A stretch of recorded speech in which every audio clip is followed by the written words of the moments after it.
Welcome, everybody, to another edition of the Winner's Circle Sports Betting Podcast. And after flying solo for most of the week, someone decided to join me. That guy on the other side of me, Mr. Chip Chirimbus from chipwins.com. Chip, I've been lonely all week. Nobody wants to talk to me. Ross, just give me a call anytime. I'm available. You know that. I love talking to you. And we can even do this. It's fine with me. This is a little more fun, though. Yeah. But any event, Chip, it's Friday the 13th. And, how about that? You know, a lot of the people out there that have these idiosyncrasies about jinxes and hexes and all that kind of stuff. All I could say, with all the complaining that you and Doug do about overtime and extra inning games, let's hope for both of your sake on Friday the 13th, one of those don't happen. Then again, it may change your luck in that regard. Well, you know, Ross, I have a, if you give me a moment and bear with me, I have a true Friday the 13th story for you. A good friend of mine by the name of Bobby Valentine was born on Friday the 13th. And we don't want to say that it was a bad luck or whatever for anybody, but one day in high school against our arch rivals on Friday 13th, it was raining, comes up in the bottom of the seventh inning, hits a 2-run homer to tie it, gets up in the bottom of the ninth inning, hits a 3-run homer to win it after the other side had taken a 2-run lead. And we're going, all good luck for Bobby Valentine on Friday the 13th. Well, that's also the same day he broke his leg, just shattered his leg. It was on a Friday the 13th. And, you know, I'll never forget this day because, you know, in high school, we'd be talking about it. And then he just rose to the occasion on that day at that time. But Friday the 13th, like you said, I mean, at least it's not the Ides of March. If it don't go to Caesar. So. Yeah, I don't believe in that stuff anyway. You know, it's like believing in astrology. You know, I believe in what can be controlled, not stuff that's not. Yeah, I understand. You know, so and you know, it's against my Christian faith. I mean, you've never had your palm read? No. No. Look, you know, come on, you know. Hey, we're the psychics. I mean, that's what we do. Yeah, well, yeah, I guess. I mean, I know one thing from being in this industry for the last 20 plus years that, and you being much longer than that, you know, sometimes we have to be a psychiatrist when dealing with clients. There's no two ways about that. I mean, boy, oh boy, it's a challenge sometimes in that regard, but it's a lot of fun. Yeah. You know, Chipper, we wake up every day and we do what we love and we're blessed. And, right. You know, if you're doing what you love, you're not working. I believe it. So in any event, Chipper, yes. The NBA playoffs, we seen one so far. And I'm sorry, folks, I forgot to preface this, but we're going to be giving you 2 Major League Baseball free picks for Saturday, May the 14th, at the end of the show. So stay tuned for that. But a couple things to discuss.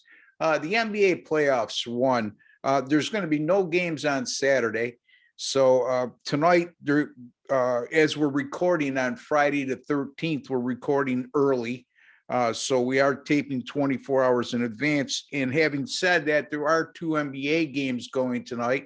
And one of them involves the Milwaukee Bucks, who will try to knock off Boston and advance to the Eastern Conference Finals for the second time in 2 years. And then the other game involves the Memphis Grizzlies and the Golden State Warriors. And boy, oh boy, Memphis showed a lot, down 3-1 in a series, Chip, and to both of our liking, came up with a big effort there. Yeah. And that 134-95 win. In any event, Chip, only one team has advanced so far, and that's the Miami Heat, winning in 6 against Philadelphia, but a very competitive series, you know, no 4-0 sweeps, right? The way we like it at this time of year. Well, you know, it's great after, you know, that Philadelphia situation and the turmoil we had with the Nets and the trades and the players. You know, it's sort of good to get them out of the way and not have to deal with that with Philadelphia. Though Embiid was a great story, maybe a little disappointing. He didn't get the MVP, but you know, he's carrying baggage because Harden's not the same player that he used to be. And they just were lacking so much. They lost that shooting point guard when they sent Curry to the Nets that they needed. And so I thought their days were numbered. And Miami's just, so well coached, Ross. We talk about this all the time, and they're physically and they're mentally oppressive. I mean, they're just they have to beat you down mentally as well as physically because they continue onslaught. Having a hero come off the bench, that man is the sixth man of the year without question in the NBA. No doubt about it. And they have some depth on that team. Yeah, Duncan Robinson, for example, hasn't even hardly played in the hardly played, I should say, in the series against Philadelphia. And this is a kid that was, really, really good last year and parts of this year as well. So that's a very talented team, and they're definitely a serious contender. They'll take on the winner of that Boston and Milwaukee series. And, that's going to be my second round game of the year tonight in the NBA. By the way, folks, if you see this in time, and my NBA picks 31-15 since April 15th, that's 68%. And also my 10-star top plays, which that second round game of the year will be one of them, 22-6 with my last 28, Chipper. So you're on a nice run too with your NBA Mega Bucks plays. Right. Yeah, the last 10 weeks, have gone 66. No, in 66 games, we've gone 43-23.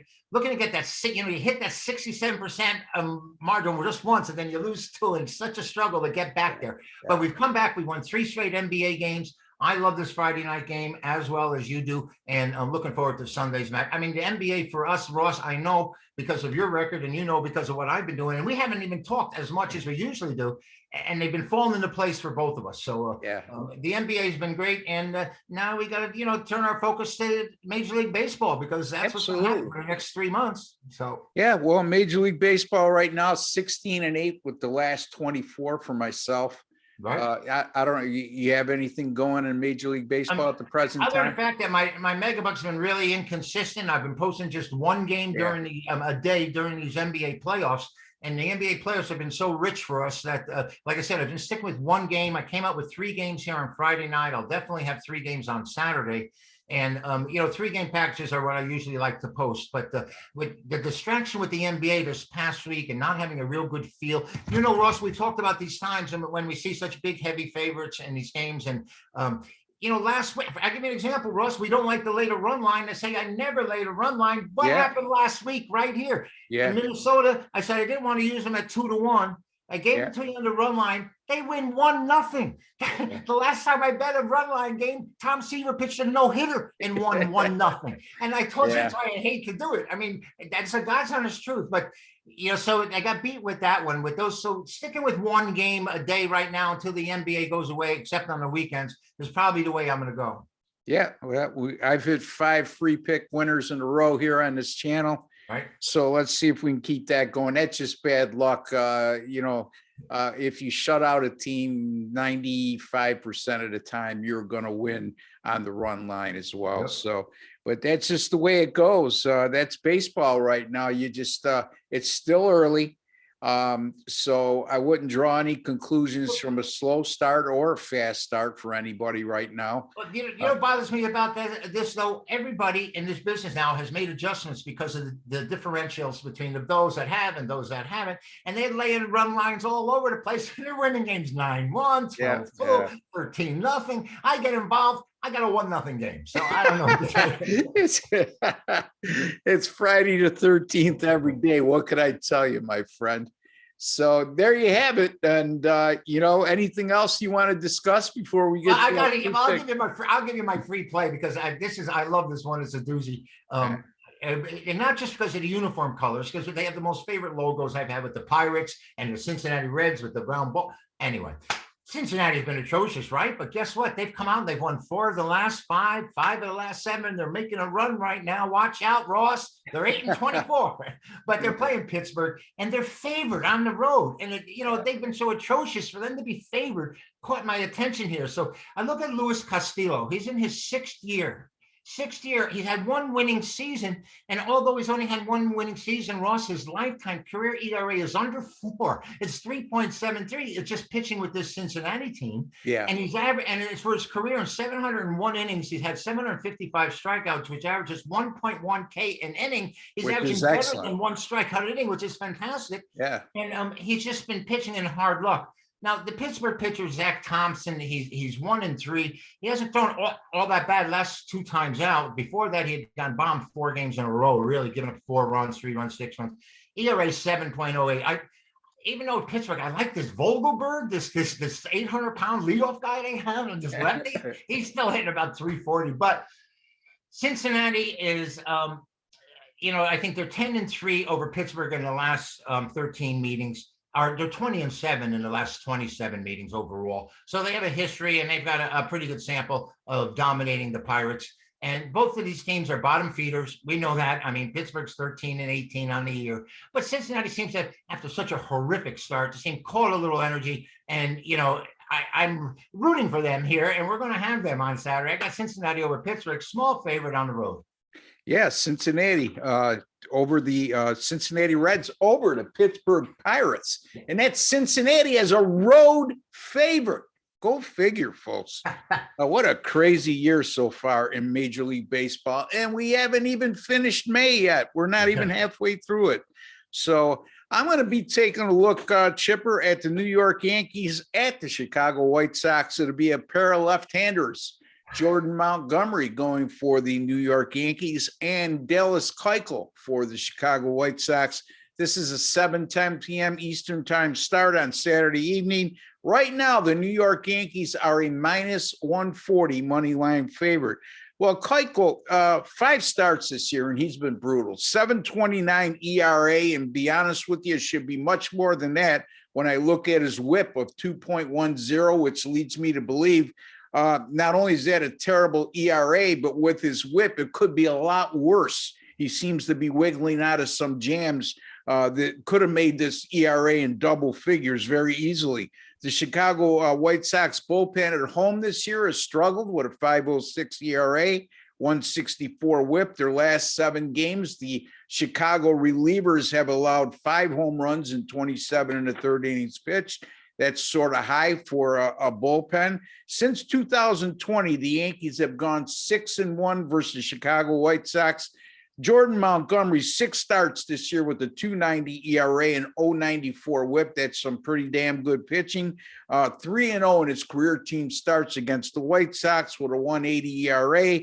In the New York bullpen, a tremendous 0.78 WHIP over their last 7 games. They've been dominant for most of the year. And during this really hot streak they've been on, the Yankees are 23-8 on the year. Wow. I like the Yankees here. I'm right at the preface of where I want to go. Okay. It's -140. Right.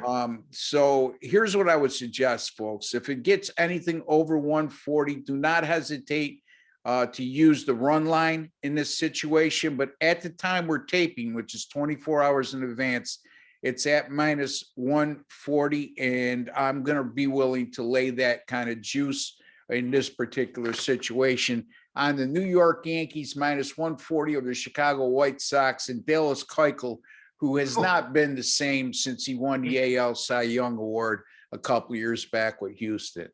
He's been absolutely terrible, Ross, and it's one of the things I noticed about this game.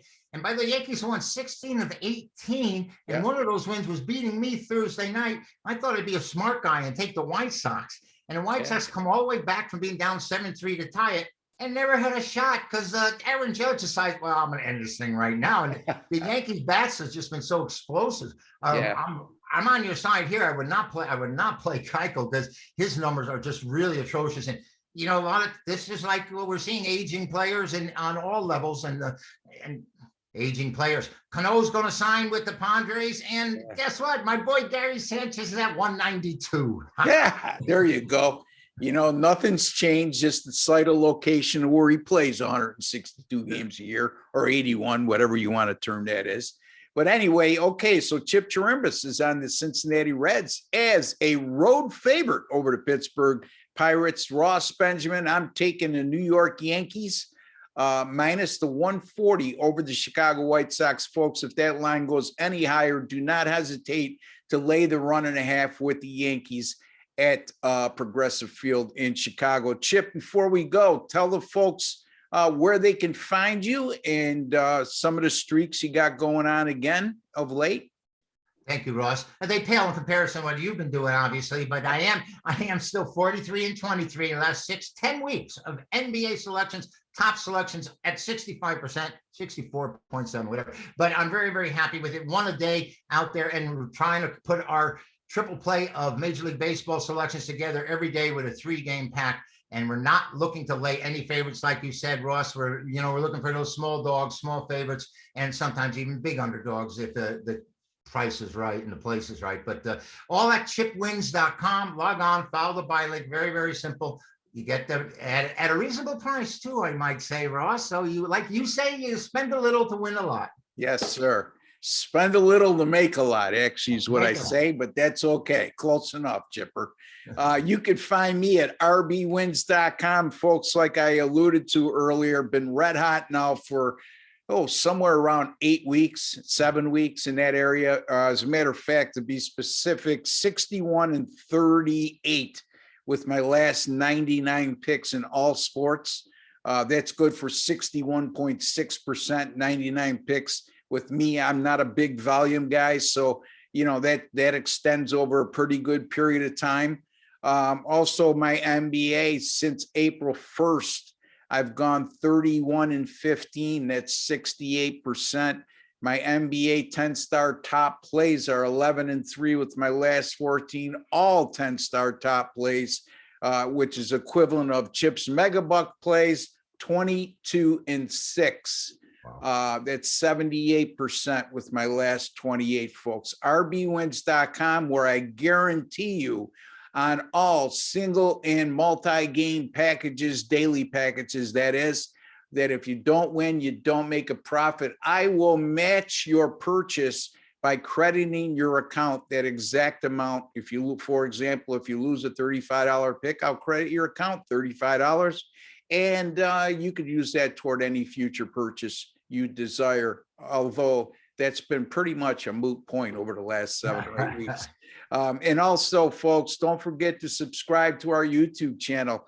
It's what keeps this channel alive and helps me to bring on guests the caliber of Chip Chirimbus and Scotty Spreitzer and Doug Upstone from DocSports.com, and many more to come. Mark Lawrence will be with us starting in early June on a weekly basis. So until the next time, for Ross Benjamin, Chip Chirimbus, don't forget, give us a like, folks, as a small token of your appreciation. Good luck and God bless.